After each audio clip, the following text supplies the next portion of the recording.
when a series of very bad news happen in a row, it's very difficult to realize that you are in that spiral. You don't realize, in fact. I don't think you do, because you want to survive. I found I would wake up with anxiety. I would go and see friends, and I felt slightly on edge, constantly on edge, in fact.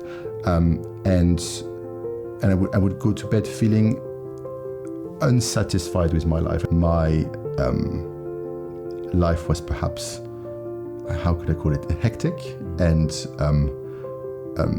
emotionally difficult. So I was going through a difficult time with my family. So my dad was very ill.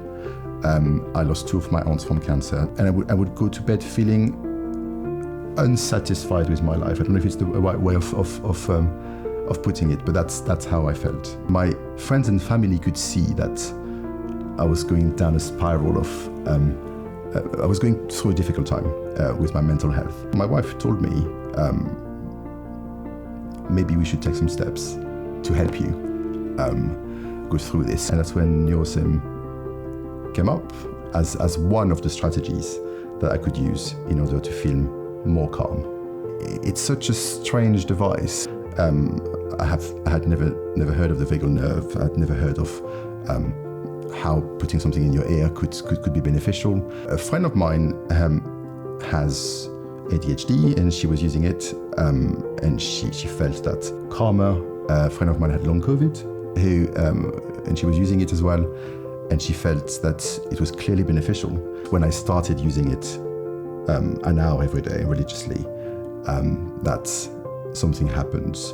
I started feeling that I was not as anxious when I was waking up. I was not as anxious when I was coming home, and I wasn't short-tempered anymore. And I just thought, hang on a minute, something is happening here. Before buying the device, I did look into it in depth.